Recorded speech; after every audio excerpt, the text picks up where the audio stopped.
Welcome back to my channel. हाँ, ये हो जाता है बीच बीच में गैप, बहुत सारा गैप आ जाता है। तो आज हम बात करेंगे, शायद आपने देखे होंगे कि मैंने कुछ 4-5 वीडियोस डाले हैं जो हमारे नॉर्थ बंगाल ट्रिप था 5 दिन के लिए, short trip, quite a short trip. तो उसके कुछ वीडियो मैंने डाले थे 5 दिन का, जो भी जर्नी था उसको कवर करते हुए। तो एज़ प्रॉमिस्ड मैंने बताया था कि मैं एक वीडियो बनाऊंगी जिसमें मैं ये जो ट्रिप था, कैसे आप लोग नॉर्थ बंगाल में ये छोटे छोटे पॉकेट एरियाज़ में जा सकते और क्वाइट पीसफुली आप ऐसे अच्छे अच्छे सुंदर जगह जो उतने लाइट में नहीं है दार्जिलिंग या फिर गैंगटॉक की तरह, लेकिन बहुत सुंदर है, इस जगह को एक्सप्लोर कर सकते हैं और यहाँ पे कुछ सुकून के कुछ दिन पल बिता सकते हैं। तो कैसा था हमारा ट्रिप? 5 दिन का ट्रिप था। 25th मॉर्निंग मेरी जो ससुराल है, तो वहाँ से हम लोग रवाना हुए, जो मालदा डिस्ट्रिक्ट, वेस्ट बंगाल के एक डिस्ट्रिक्ट है, वहाँ से कुछ 20 किलोमीटर बाहर है। तो वहाँ से हम मालदा क्रॉस करते हुए बाय रोड अराउंड 327 और 227, sorry my bad, approximately 227 kilometres हम लोग मालदा से, कालिया चौक होके मालदा से जलपाईगुड़ी बोल के एक जगह है, बहुत ही फेमस डिस्ट्रिक्ट है, लेकिन जो लोग वेस्ट बंगाल के बाहर है उन लोगों के लिए, तो वहाँ पे हम पहुँचे। वहाँ से हम लोग, हमारे जो फर्स्ट डेस्टिनेशन था शिटोंग, आप देखे होंगे वो वीडियो, अगर आप नहीं देखे तो प्लीज़ देख लीजिए, एक के बाद एक दिया हुआ है Day 1 से Day 5 तक। तो Day 1 पे हम लोग गए थे शिटोंग। हमारा बुकिंग था सुबह से, लेकिन हम दोपहर से, रहते 12 o'clock से, 12 PM से। तो हम लोग को जाने में लगा बहुत देर, क्योंकि हम निकले बहुत देर थे, क्योंकि बाय रोड जा रहे थे। रोड जो ट्रेन कैंसिल होने की कोई चिंता नहीं थी, तो हम लोग बाय रोड गए। हम लोग 3:30 तक जलपाईगुड़ी पहुंच गए। वहाँ से गाड़ी आने में थोड़ा लेट हुआ, तो हम लोग थोड़ा फ्रेश होके, वहाँ पे एक होटल था, वहाँ पे हम लोग फ्रेश होके थोड़ा लंच और जो भी स्नैक्स था और कुछ ज़रूरत के सामान, जैसे हम लोग 11th मोमेंट में निकले थे हमारे घर से, वो कंफर्म नहीं था, हम लोग कैंसिल करने वाले थे, जबकि वहाँ पे पेमेंट्स वगैरह सब हो चुका था। लेकिन वो सिचुएशन कुछ इस तरीके से था कि घर से गाड़ी लेके बाय रोड जाने के लिए परमिशन नहीं दे रहे थे, अकेले हम दोनों। तो कैसे भी करके सुबह जब सब लोग माने, मेरे जो ससुर जी है, मेरा पापा और सास जी मम्मी, वो लोग माने, तो हम लोग को अलाउ किए। तो हम दोनों निकले 9 बजे करीब करीब, और 7 घंटा लगता है, लेकिन हम लोग बहुत जल्दी पहुंच गए थे। हम लोग 3:30 बजे के अंदर जलपाईगुड़ी पहुंच गए थे। वहाँ से 6:15 तक हमारे पास वो होटल से गाड़ी आया था, होम स्टे से, जो हम लोग मंगवाए थे। और हम लोगों ने वहाँ के जो ड्राइवर थे, कुछ कॉमन कॉन्ट्रैक्टर्स थे जिसके साथ हम लोग टाइप करके वहाँ गए थे, तो उनके घर पे हमारे जो पर्सनल कार था उसको लॉन्च करके, वो रख के सिक्योरिटी के साथ हम लोग नॉर्थ बंगाल गए। तो यहाँ से शुरू होता है जर्नी। तो यहाँ पे मैं बोल दूँ, अगर आप लोग बाय रोड नहीं आ रहे, सपोज़ आप कोलकाता या फिर कोई भी ऐसे जगह से आ रहे हैं, तो आप बाय रोड आ सकते हैं, it's normal, but it takes time, बहुत टाइम लगता है। लेकिन अगर आप नहीं आते हैं तो ईजीएस्ट वे, आप NGP तक कोई भी ट्रेन ले लीजिए। न्यू जलपाईगुड़ी तक आप कोई भी एक्सप्रेस ट्रेन ले लीजिए, अच्छा वाला देख के, जो जल्दी पहुंचता है और सारे जो शेड्यूल को टच करते हुए बिना लेट हुए वो आता है। तो NGP तक आपको काफ़ी सारे 3-4 अच्छे ट्रेन मिल जाएंगे। जैसे कि बुकिंग होता है उसके हिसाब से आप ट्रेन की टाइम रख सकते हैं कि आप पहुँच के वहाँ से आपको फिर 2-2.5-3 घंटा आपको ट्रैवल करना होता है। जो भी ये पॉकेट एरियाज़ होता है वो थोड़े इंटीरियर्स में होते हैं, इसीलिए अभी तक वो सारे glorified with pictures and checked in location आपको सोशल मीडिया में कम ही मिलेंगे, अभी भी कम मिलेंगे। तो वहाँ से आप अगर ट्रेन में आते हैं, कोई भी लोकेशन से आते हैं इंडिया के, तो आप शियालदा स्टेशन या फिर हावड़ा स्टेशन से आप ट्रेन पकड़िए, और ट्रेन NGP तक जाएगा, उसके बाद स्टेशन है नहीं। प्लीज़ इग्नोर दिस साउंड, यहाँ पे कंस्ट्रक्शन के काम चल रहे हैं। और फिर NGP से आपको लेना होगा प्राइवेट व्हीकल, वहाँ पे भाड़े पे मिलता है। हो सकता है आप होम स्टे के साथ बात कर लीजिए, उसमें चार्ज शायद आपको 500 रुपये ज़्यादा लगेगा, लेकिन वो ज़्यादा कन्वीनियंट होता है, क्योंकि अगर आप स्टेशन के बाहर या फिर कोई भी ऐसे स्पॉट से ऐसे कार्स लेते हैं भाड़े पे, तो वहाँ पे रेट्स बहुत ज़्यादा अप डाउन होते हैं और उस पर आपको करना होता है भाव तोल बार्गेनिंग, तो बहुत टाइम लग जाता है। जब आप जर्नी करके आते हो ना, तो आपको उतना माथा पेची करने के लिए मतलब एनर्जी बचती नहीं है, और जो घूमने की वो खुशी है वो थोड़ा सा गायब सा हो जाता है। तो आप वो भी कर सकते हो।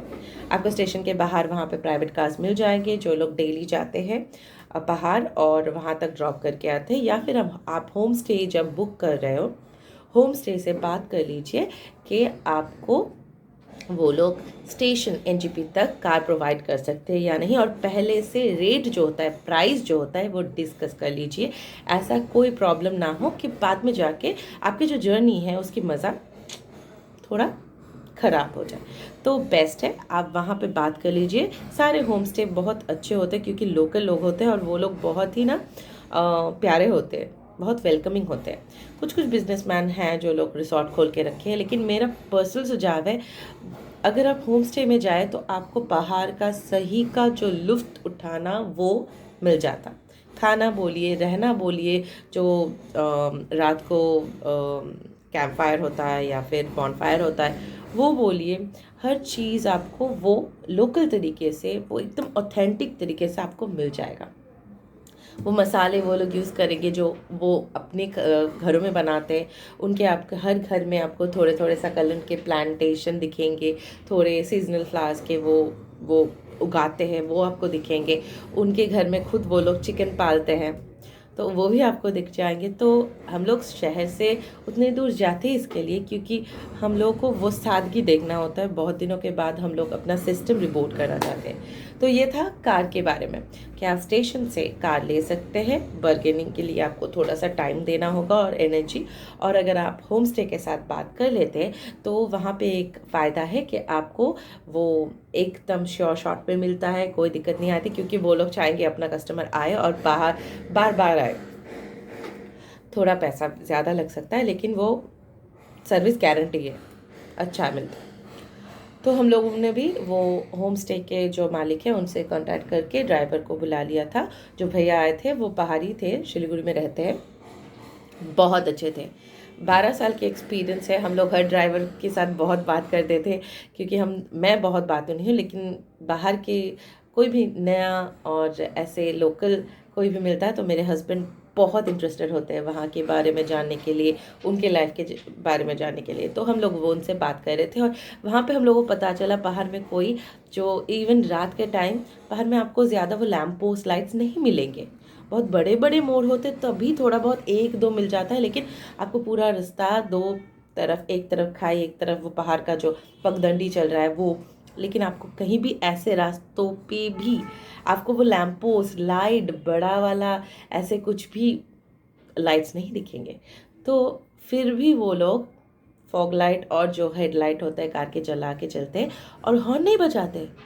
क्या आप समझ सकते हैं? शहर में देखिए आगे पीछे खड़े होते देख सकते हैं, लेकिन फिर भी वेट नहीं कर पाते। और वहाँ पे रूल्स है, जो भी ऊपर से नीचे से ऊपर जाता है गाड़ी उसको पहले साइड देना पड़ता है, और ऊपर से जो नीचे आता है वो लोग थोड़ा एडजस्ट करते हैं, आगे पीछे दोनों ही एडजस्ट करते हैं, लेकिन पहला आपको वो चांस देना पड़ता है जो लोग ऊपर जा रहे हैं, क्योंकि वो लोग खड़ाई पे मतलब जो ऊंचाई पे चढ़ रहे हैं इसीलिए।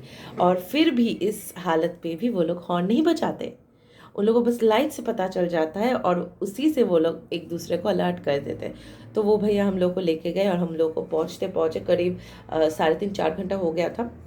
3.5 घंटा, हम लोग 9:45 बजे हमारे होम स्टे पहुँचे। जहाँ पे हम लोग पहुँचे हम लोग बहुत एग्जॉस्टेड हो चुके थे, क्योंकि बिरिक फॉरेस्ट होके एक रास्ता बिरिक फॉरेस्ट से ऊपर जाता है जो शिटोंग की तरफ जाता है, और एक रास्ता जाता है गैंगटॉक की तरफ। तो वो रास्ता बहुत ऊंचा है और बहुत खाई भी है दोनों तरफ। तो नया था, रात के टाइम था, कोई लाइट नहीं था नॉर्मल रोड पे, तो बहुत डरावना था, बहुत रिस्की था। तो अगर आप जाए तो कोशिश कीजिए कि दिन के टाइम जाए, तो आपको जो व्यू मिलता है ना आप बहुत एंजॉय कर सकते हैं। बहुत रात के टाइम में भी आपको व्यू मिलता है, लेकिन वो बहुत डरावना होता है। जो लोग पहाड़ से ताल्लुकात रखते हैं वो बहुत जाते रहते हैं उनको शायद ये एडवेंचरस लगे, लेकिन जो लोग नहीं जाते उन लोगों के लिए काफ़ी रिस्की हो जाता है। फैमिली पर्सन्स जो होते हैं बच्चों के साथ जाते हैं तो उनको तो काफ़ी डर लगेगा। तो कोशिश कीजिएगा कि सुबह के टाइम जाए, सुबह दोपहर शाम के ढलने से पहले आप वहाँ तक पहुँच जाए, तो ये बहुत अच्छा होता है घूमने के लिए भी और हेल्थ के लिए भी। तो हम लोग पहुँचे 9:45 बजे, नहीं तो हम लोग का दोपहर से ही वो बुकिंग था। तो कुछ नहीं कर सके उस दिन, हम लोग रात को पहुँचे, फ्रेशन अप किए और हम लोग डिनर किए और जल्द के जल्द सो गए। यहाँ पे मैं बता दूँ, क्योंकि मैं ट्रैवल को लेके बता रही हूँ पूरी स्टोरी, तो जो हम ट्रेन के आप खर्चे होंगे वो डिपेंड करता है वो आप कैसे रिजर्वेशन लेते हैं, एसी, टू टायर या फिर कूप में लेते हैं। तो उसके हिसाब से आपका वो खुद का वो ट्रैवल का अकाउंट आप देख सकते हैं कैसा वो कॉस्टिंग होता है। फिर भी पर हेड आप 1000 पकड़ के भी चलिए तो काफ़ी है, आने के लिए और जाने के लिए फिर से 1000, तो 2000 आने जाने का। एनजीपी टू कोलकाता मैं बोल रही हूँ, कोई भी अच्छे ट्रेन में आप एसी से सफ़र करें तो उसकी वो चार्ज, अगर आप रिजर्वेशन नॉर्मल में करते हैं 3 टायर रिजर्वेशन जो स्लीपर्स है बर्थ में, तो उस पर आपको उससे भी कम चार्ज पड़ेगा। तो मैं मैक्सिमम पकड़ के आपको बोल रही हूँ। उसके बाद जो हम पहला दिन एनजीपी जलपाईगुड़ी तक हम लोग गए थे। आप लोग एनजीपी से अगर ट्रेन पकड़ रहे हैं तो वहाँ से ड्राइवर लेके आप पहाड़ में जा रहे, मिनिमम 3.5 से 4 पकड़ के चलिए। ड्राइविंग कॉस्ट आप कहीं भी जाए एक दिन का आपको 4 4.5 पड़ जाता है, और ऑफ सीज़न में जाएंगे तो ये 3.5 4 पड़ता है। तो मैं ऑफ सीज़न का पकड़ती हूँ, क्योंकि हर लोग पीक सीज़न में जगह भी सबको नहीं मिलता। अगर पीक सीज़न में जा रहे तो आप प्लस माइनस 1000 पकड़ के चलिए, नॉट माइनस, प्लस 1000 पकड़ के चलिए कि हर दिन का आपका ट्रैवल जो एक्सपेंडिचर जो भी होता है वो 5000 करीब 4.5 टू 5000, 4.5K टू 5005 के आपका बढ़ ही जाता है। क्योंकि वो लोग व्यू पॉइंट वो आपको टूरिस्ट गाइड्स की तरह वो आपको लेके जाते हैं, वो गाइड करते हैं। लेकिन अगर आप स्टेशन से भी कहीं पे पहुंचते या फिर one spot to another spot जाते हैं, फिर भी आपको वो पूरा दिन का वो चार्ज देना पड़ता है। तो 3.5 से 5 तक पकड़ के रहिए। छोटा गाड़ी और बड़े गाड़ी में एक फ़र्क आता है, 3.5 तो छोटा गाड़ी में पड़ ही जाता है, 4.5 तो 4.5 से 5 ये बड़े गाड़ी में पड़ता है हर दिन का। तो हम लोगों को 4.5 पड़ा। पिक टाइम था, पिक सीज़न था, लेकिन हम लोग हाँ बड़ा गाड़ी लिए थे, हम लोग को 4.5 पड़ा था। तो हम लोग उस दिन ड्राइवर छोड़ दिए थे। होम स्टे पे हम गए, खाना खाए, रुके। फिर नेक्स्ट दिन सुबह हम लोग कोई गाड़ी नहीं लिए थे। हम लोगों ने पूछा था, जो भी हमारे होम स्टे के मालिक थे बहुत अच्छे थे, बहुत अच्छे थे। कशिश होम स्टे बोल के शिटोंग, शेल्पू बोल के वो जगह है शेल्पू बाज़ार में। शिटोंग के जो लेयर्स आते हैं, शिटोंग 1 शिटोंग 2, हम लोग शिटोंग के कुछ ऊपर थे 3 शायद, और वहाँ से हम लोग अहुलदारा व्यू पॉइंट जो सबसे फेमस है, और पाइन फॉरेस्ट जो नामथिंग पोखरी मतलब पुकुर है, पुकुर मतलब पॉन्ड, वाटर बॉडी। तो वो वाटर बॉडी को सेंटर करके चारों तरफ वो पाइन फॉरेस्ट है। ये 2 मेन डेस्टिनेशन है, स्पॉट है। जो पाइन फॉरेस्ट व्यू पॉइंट नहीं है, व्यू पॉइंट मतलब कि वहाँ से आपको पूरा सामने का और चारधार का जो पहाड़ है, नदियाँ है, वो दिखते हैं। जो अहुलधारा से दिखता है वो एक व्यू पॉइंट है, पिक पॉइंट है वहाँ के कॉर्नर पे। लेकिन पाइन फॉरेस्ट जो है वहाँ की एक नेचुरल जो लैंडफॉर्म है उसके ऊपर वो वाटर बॉडी दिखता है जो नामथिंग पोखरी है, और उसके सराउंडिंग में वो एक एरिया जो बहुत बड़ा एक पाइन फॉरेस्ट है, बहुत सुंदर। ये 2 था मेन जगह। उसको छोड़ के भी छोटा छोटा काफ़ी सारे व्यू पॉइंट थे जो हम लोग नहीं गए। हम लोग गए 3 जगह। पहला, हम लोग जाने के टाइम हमको मिला ऑरेंज गार्डन। वहाँ पे ऑरेंज की वो प्लांटेशन होती है, उगाते हैं वो लोग, और बहुत अच्छे होते हैं। वहाँ के जो स्मेल होते हैं इतना फ्रेश और इतना स्ट्रॉन्ग होता है, आपको पता चल जाता है कि कितना प्योर है, जो पेस्टिसाइड्स का बाइट से हटके है। तो आपको तोड़ने नहीं देते, आपको हाथ भी नहीं लगाने देते, आप फ़ोटो खींच सकते। वो ऑरेंज फॉरेस्ट ऊपर की तरफ आपको जितना मिलेगा उससे ज़्यादा आपको नीचे के स्टेप में, पहाड़ के स्टेप में ये ऑरेंज फॉरेस्ट ज़्यादा होते हैं। जितना वैली के नीचे जाएंगे उतना ज़्यादा मिलता है, लेकिन आपको यहाँ पे भी थोड़े ऊंचाई में भी मिल जाता है। तो हम लोग को बहुत सारे ऐसे एट अ स्टेज वो ऑरेंज गार्डन मिला। हर एक का घर के नीचे नीचे ऐसे स्टेप करके वो ऑरेंज गार्डन है। तो वहाँ पे हम लोग गए। वहाँ पे बहुत फैमिलीज, खासकर बंगाली, बिहारी, क्योंकि ये पास पड़ता है, तो बंगाल का तो जो नेटिव लोग हैं हैबिटेड हम लोगों का, वो बंगाली सारे दुनिया में घूमना पसंद करते हैं। घूमने की एक चाह है, वो हर सीज़न में घूमने निकल जाएंगे। आप देखने से बिलीव नहीं करेंगे कि 70-75 साल के एजड महिलाएं और जो एजड मैन वोमन बोथ, वो बूढ़े महिलाएं दोनों, आप देख के बिलीव नहीं करेंगे कैसे वो व्यू पॉइंट तक चढ़ते हैं, वो ऊपर तक। तो वो देख के ना हम जैसे एजो को लगता है कि हम नहीं जा सकते, इतना डरावना है क्या? नहीं, चलो वो लोग जा रहे तो हम तो कर ही लेंगे। तो वो एक एनर्जी मिलती है, लेकिन आप सोचिए उन लोगों को कैसे मिलती है। तो ये बंगाली में है कि घूमना बहुत पसंद करते हैं, कहीं पे भी हो, सागर हो, ऐसे जंगल हो या फिर पहाड़ हो। खैर, तो हम लोग पूछ पूछ के हमारे जो होम स्टे के मालिक थे वहाँ से पूरा खबर लिए और थोड़े गूगल में भी सर्च किए। से हम लोग पैदल गए औहलदारा। हम लोगों ने कोई कार नहीं ली, कुछ भी नहीं, लेकिन बहुत चढ़ाई था तो सांस तो थोड़ी फूली, लेकिन बच्चे बच्चे बूढ़े बूढ़े जैसे दौड़ रहे थे, आप देख के चौंक जाएंगे। फिर औहलदारा गए। औहलदारा व्यू पॉइंट से हम लोग गए नामथिंग पोखरी, पाइन फॉरेस्ट। उसके पहले हम लोग ऑरेंज फॉरेस्ट, ऑरेंज गार्डन देख लिए थे। ये 3 लोकेशन आपको प्राइम मिलेगा शिटोंग में, और आसपास के पूरा गांव आप घूम के देख सकते हैं। बहुत ऐसे छोटे छोटे व्यू पॉइंट मिलेंगे जो बहुत सुंदर है। वहाँ से बहुत सारे रास्ता जाता है नामथिंग पोखरी होके जोगी घाट तक। जोगी घाट एक बहुत फेमस पॉइंट है, वहाँ पे एक ब्रिज है बहुत ही फेमस। आपको दिख जाएंगे सोशल मीडिया में बहुत सारे जोगी घाट के फोटोज, पिक्चर्स, लेकिन हम लोग नहीं गए। जोगी घाट का व्यू हमारे जो होम स्टे है वहाँ के बालकनी से आपको मिलेगा, छोटा और पूरा पहाड़। हर होम स्टे आप देख के लीजिएगा कहाँ वहाँ के व्यू कैसे, क्योंकि आप शायद 2.5 घंटा घूमेंगे बाहर, बाकी के टाइम वो होम स्टे में अगर आप वो सुकून के लिए जा रहे हैं, रिफ्रेश्ड होने के लिए जा रहे, तो आपको वो बालकनी देख के होम स्टे लेना पड़ेगा। वो व्यू देख के आपका बालकनी खुद एक होम व्यू पॉइंट हो, आपको कहीं दूर पूरा दिन नहीं गुजारना पड़े। फिर हम पहुंच गए हमारे होम स्टे में, वहाँ पे लंच वंच किए। पूरा दिन हम लोग बालकनी में बैठे रहे।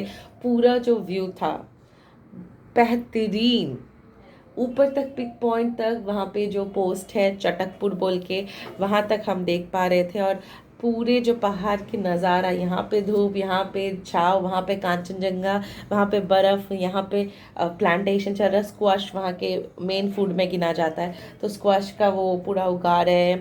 बैम्बू ट्री, बनाना ट्री, सारे के सारे ऐसे। उसके बाद उस दिन रात को हम लोग किए बॉनफायर, कैंप फायर जो बोलते हैं, वो हमारा लास्ट दिन था, क्योंकि हम लोग 2 रात के लिए थे। पहला दिन तो हम लोग रात में ही पहुँचे, सेकेंड डे हम लोग घूमे। शाम को फिर से हम लोग आसपास थोड़ा पैदल चले।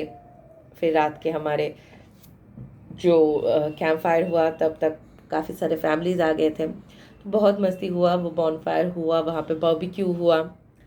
फिर रात को हम डिनर करके सो गए। सुबह हम लोग का नेक्स्ट डेस्टिनेशन में जाना था, तो उसके पहले ब्रेकफास्ट बन रहा था। तब हम लोग थोड़ा सा पैदल जाके, वहाँ पे बहुत सारे नर्सरीज मिल जाएंगे जो इंडिविजुअल वो लोग इंडिपेंडेंट नर्सरी बनाते हैं। जैसे ग्रीन हाउस इफेक्ट होता है, वैसे कुछ शेड बना के बहुत बड़े एरिया में, पहाड़ के ऊपर ही वो लोग नर्सरी बनाए हैं। गुलाब के और काफ़ी सारे पेड़ पौधे, फूल जो होते हैं उसके कल्टीवेशन कर रहे थे। सकलेंट आप पहाड़ में जाएंगे तो आपको बहुत मिलेगा, बहुत, क्योंकि वहाँ पे इतना वेदर चेंज होता है। तो एक चीज़ है जो वो लोग घर में भी रख सकते हैं, और वो ग्रीन हाउस इफेक्ट के साथ नर्सरी बनाए हैं, उसके अंदर भी वो लोग बहुत करते हैं। यहाँ पे कोलकाता में सारे फेयर्स में, दार्जिलिंग शिलीगुड़ी से सकलेंट्स आते हैं और वो यहाँ पे सेल होते हैं। बहुत ज़्यादा बड़ा एक बिजनेस है उन लोगों का।